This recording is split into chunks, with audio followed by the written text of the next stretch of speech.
Well, 24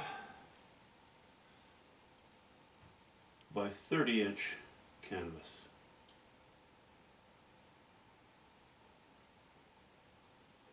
For this format, recently I've done some vertical, some horizontal, 24, 36, 30, 40.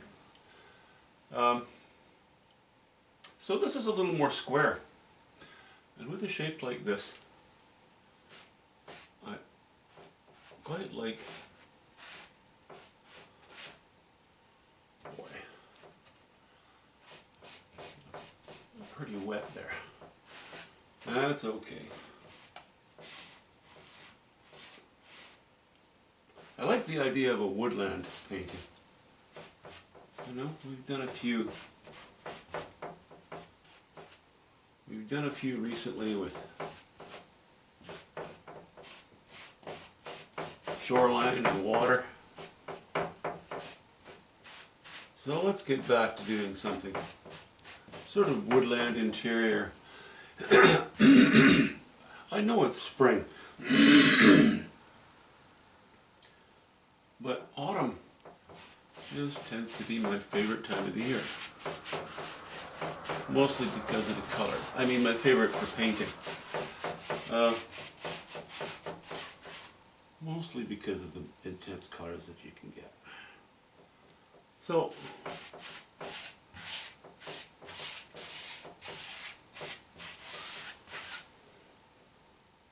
maybe let's do an autumn scene.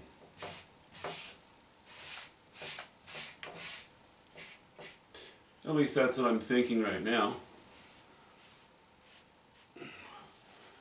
You know how that can change.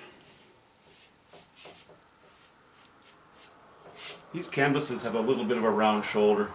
Whenever I have a canvas, actually, even if it has a very square shoulder, I will tend to go around the edge a little bit. Because these days, it seems, am I recording? Yeah. It seems as though a lot of people favor the option of not having to get it framed right away. And that means that I won't continue the painting around the edges. I just don't do that. But I will, well actually that's not true. I have done it. I think I've only done it once on a commission. But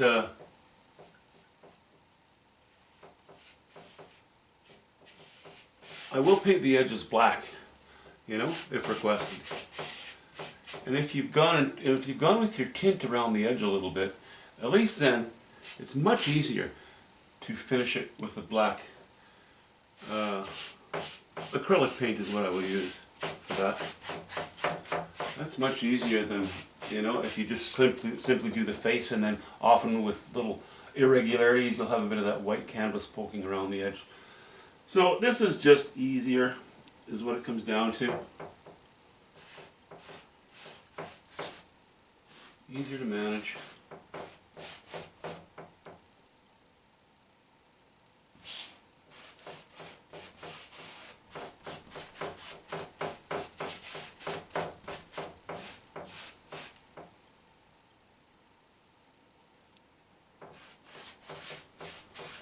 And especially for an autumn scene, what a great base color. You can allow it to poke through. Oh, I'm planning on using a knife actually as well this time. You can allow this base color to show through in so many places. And it's just warm. It's practically an autumn color already. This warm reddish brown.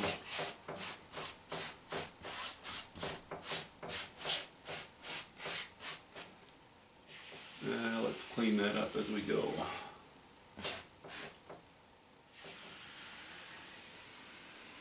Seeing as I have a nice wide foam brush, I may as well do it. It's not terrible to leave all these squiggles and squaggles all over the place, but they do tend to suggest forms, you know, these different omnidirectional strokes. And I think that, you know, it's a little harder to start with a visual blank slate if you've got all these different directions going already before you even start the painting. Like I say, it's no big deal. But seeing as this does it in no time flat, we may as well just move ahead with it.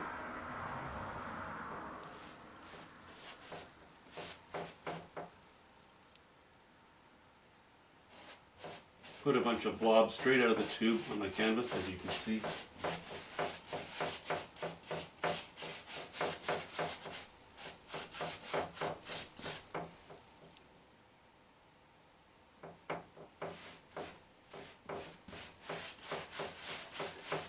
And I'm quite convinced that this is not going to be vertical, it's just going to stay as a horizontal piece. So if I don't have quite enough burnt sienna to go with a low value towards the bottom, I still have a bit of ultramarine blue on my palette. I might just, I can dip the foam brush into that and finish off the bottom with that. Main thing is, as I get to the bottom, I don't want to become more translucent. I want to keep about the same opacity as we have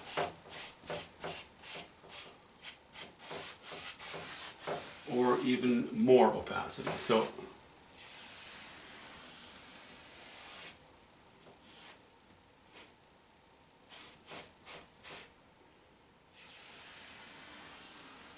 clean that up.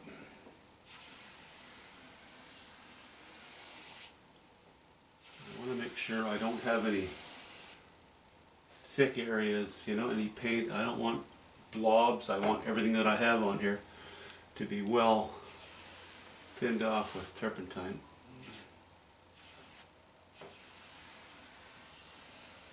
Or you'll end up with certain spots that take forever to dry and other ones that are dry within a day or two. Yeah, let me add a little bit of ultramarine blue because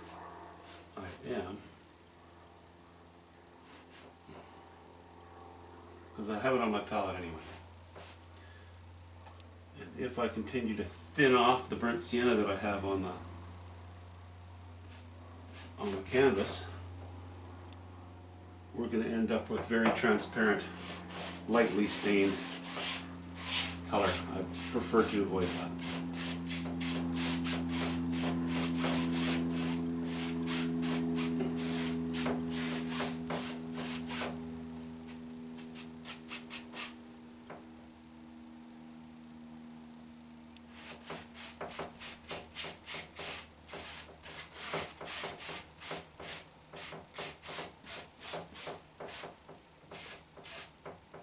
And when I picked up that bit of ultramarine blue, I picked up some garbage, as you can see. Oh well, it's okay. All I'm doing right now is just staining. It's all very workable stuff. I've run out of anything dark that I can add to it. So you know what I'm going to do? I'm just going to add another hint of ultramarine blue because I've got a pile of that stuff and I'm actually starting to get a little bit low on burnt sienna.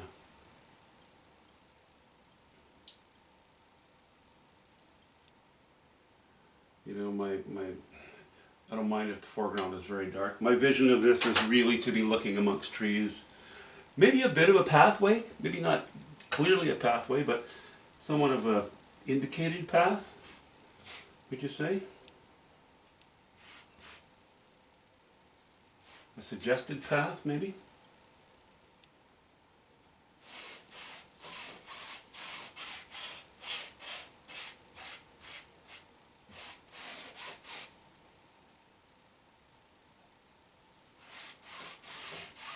Now don't think that just because I ended up being quite dark here and getting light pretty quickly, that that's a line. That represents nothing that's coming in the future. The darker stuff will likely come up higher. Rule of thirds, we'll probably get fairly close to rule of thirds on this painting. Sorry, suggestion of thirds. How about that? I like that idea better.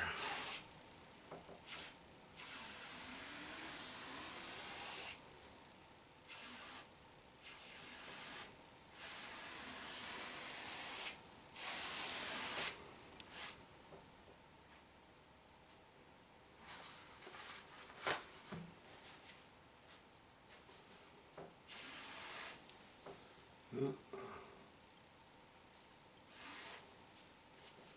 are we picking up here? Come on, get off of there.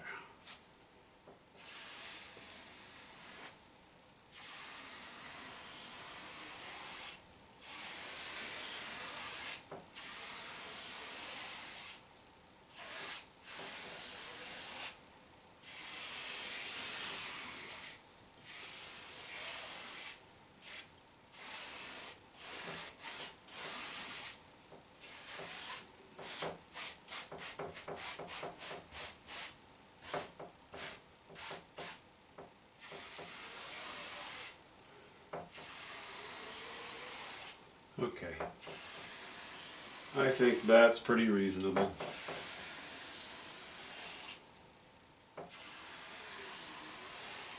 Now, if I was a fast-talking salesman who knew another fast-talking salesman, and we both lived in New York, and I had a victim mentality and wanted to tell my story about perceived issues in my life,